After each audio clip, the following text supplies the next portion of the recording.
Bem-vindos ao Papo de Autor Sinopses. Eu sou Roque Valente e eu vou falar hoje sobre o livro Barba, Universo numa Casca de Nós.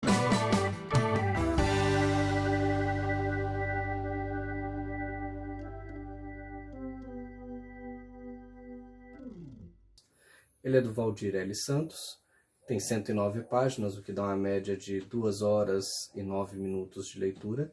Está disponível pela Amazon e pode ser comprado por R$ 7,99 ou pode ser lido gratuitamente, quer dizer, dentro da assinatura do Kindle Unlimited. O Valdir, além desse livro, ele tem outros publicados. Ele tem Flor de Sangue, que eu tenho físico aqui em casa. Ele tem também Cativeiro do Medo, A Ilha dos Corvos. Ele tem a HQ Era Z e um thriller sonoro, Diário de um Assassino. Além disso, ele participou da antologia Curtos e Fantásticos e tem outras obras por aí. O Barba é uma pessoa em condição de rua, sem romantismo nem vergonha. Mas isso aconteceu depois de ele ter sido abduzido e não ter encontrado na família e nos demais círculos dele o apoio de que ele precisava para enfrentar essa situação.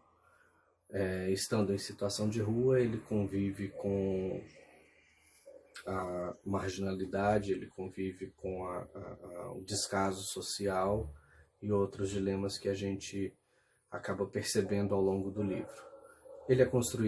O livro é construído através de vários contos. Cada conto aborda uma faceta específica dos relacionamentos que o Barba consegue tecer com as pessoas ao seu redor, sejam elas marginalizadas ou não. É um livro de entretenimento. Ele não é um livro de autoajuda, nem de filosofia e nem uma biografia. Mas ele consegue pegar desses três estilos as melhores características. Então ele tem uma narrativa descompromissada, ao mesmo tempo que ele usa de analogias e simulações muito bem construídas, e ele tem um personagem central muito forte pelo qual você se encanta na primeira página.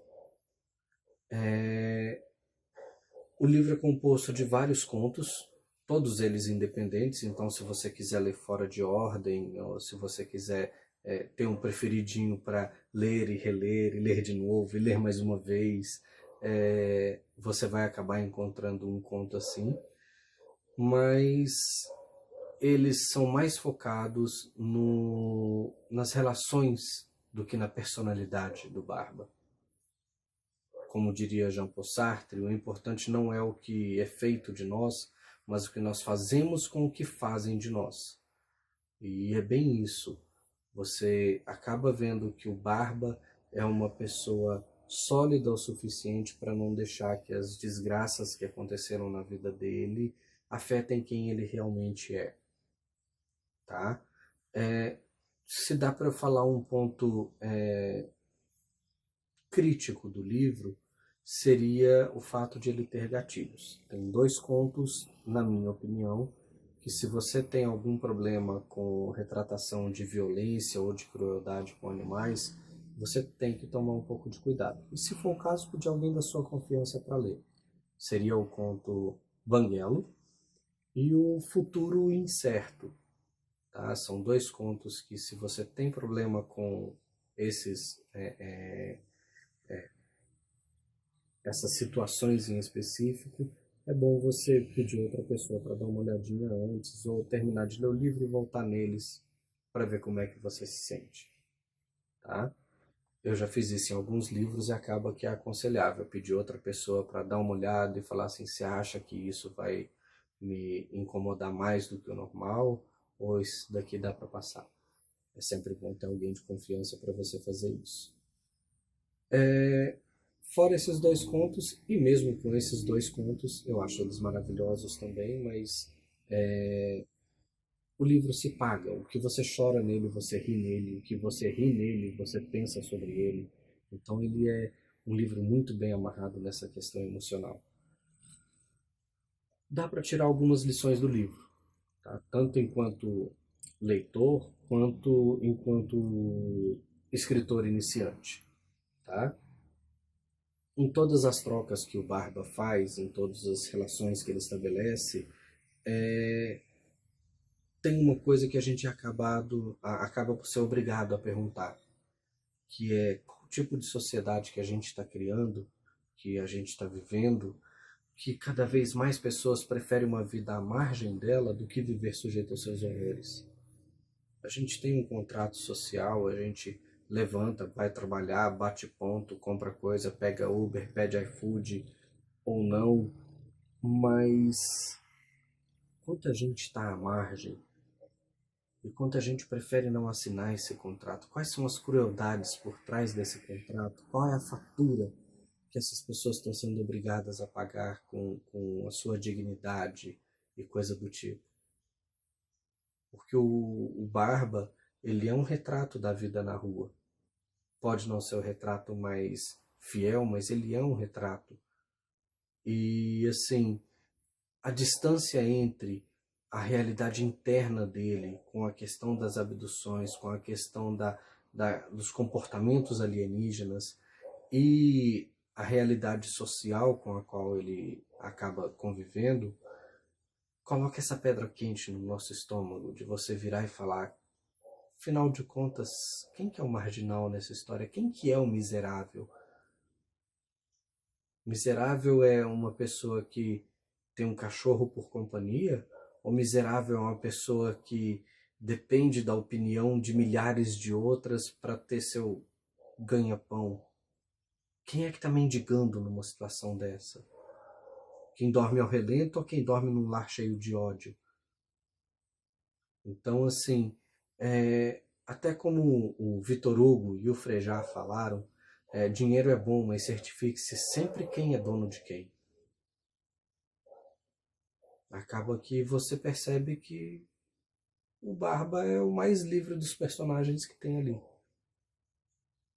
Não é um enaltecimento e, como eu disse, não é uma romantização da situação de rua, mas cabe essa reflexão do nosso contrato social. Um ponto sob a perspectiva de autor iniciante é o nome dele. José Bonifácio Ferreira Alencar Silva e Ramos. É um nome grande o suficiente para você esquecer da primeira vez que lê a palavra barba logo em seguida. Porque, afinal de contas, barba vai ficar na sua cabeça. Né? Você construir um personagem, principalmente o personagem central da sua trama, e dar para ele um nome complexo o suficiente para ninguém conseguir falar sobre ele, como Slatbart-Fast, você se pega muito menos num nome desse do que Arthur, do que Célio, do que Cláudio, do que Barba. Então, você torna uma familiaridade com o leitor muito legal, muito bem construída, sem tirar com isso a personalidade do personagem, do Barba. Outro ponto interessante é exatamente essa personalidade do Barba. Ela é construída dentro do texto com o linguajar dele.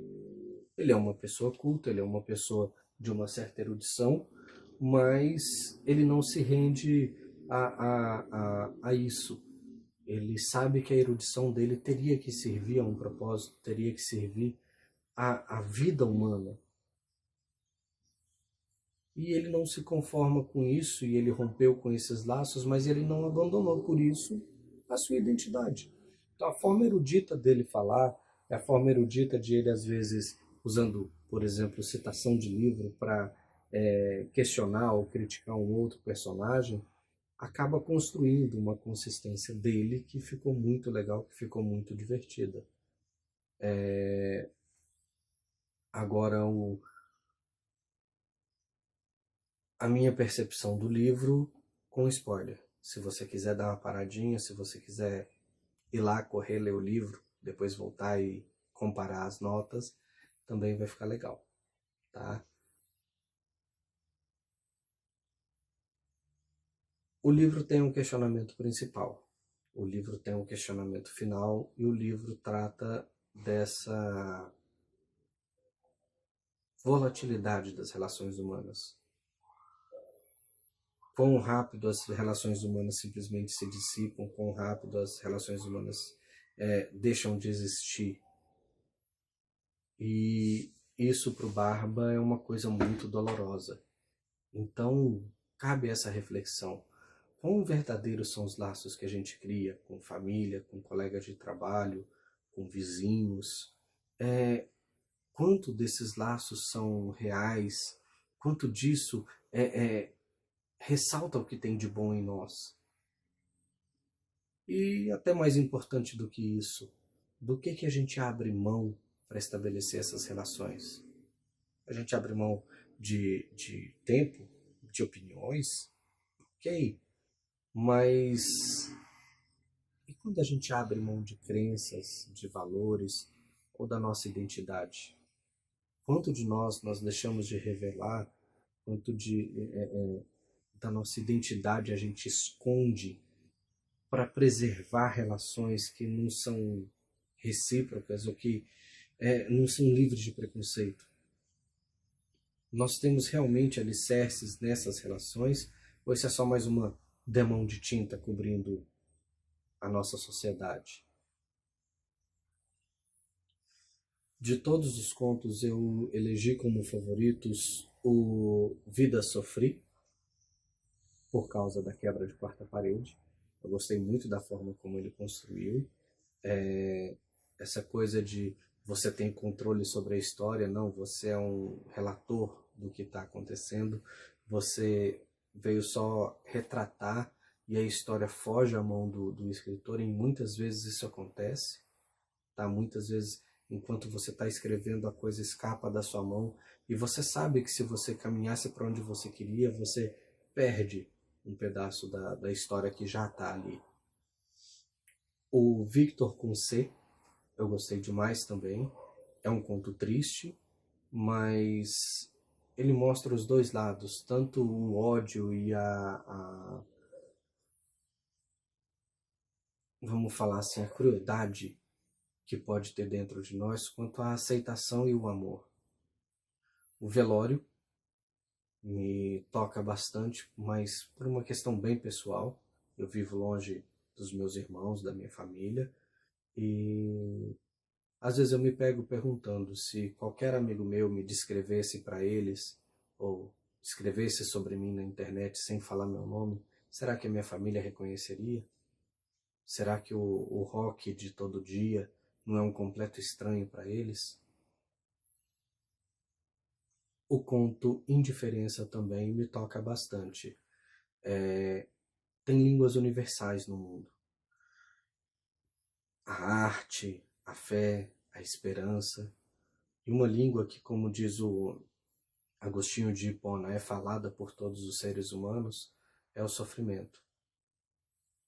Agora, alguns de nós simplesmente se fecham e se tornam insensíveis para o sofrimento alheio, para os apelos, para os clamores alheios.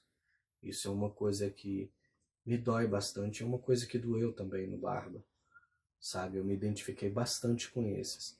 Os demais contos, os outros contos, eles são bem construídos, eles têm uma argumentação legal, mas numa expressãozinha bem... Eles não me pegaram pelas tripas, sabe? Esses daqui, eu li mais uma vez, tomei cuidado para ler de novo, mas esses me marcaram mesmo, sabe?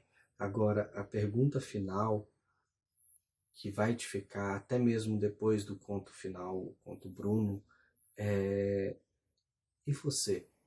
É alicerce para quem? E você é suporte para quem? Porque apesar de o Barba ter rompido com todos os contratos que ele tinha, apesar de ele ter rasgado todas as notas promissórias que a sociedade tinha com ele, apesar de ele ter abandonado todas as relações, ele sempre estendeu a mão. Ele estendeu a mão para o Bruno, ele estendeu a mão para o Banguela, ele estendeu a mão para o Ceará. E isso mostra que ele não abandonou a nossa sociedade por faltar nele humanidade, mas por sobrar humanidade. E aí? E eu tô sendo alicerce para quem? Essa é a grande pergunta do Barba, e é a pergunta que, se não ficou na sua cabeça, Pode ir lá e ler de novo, vale a pena.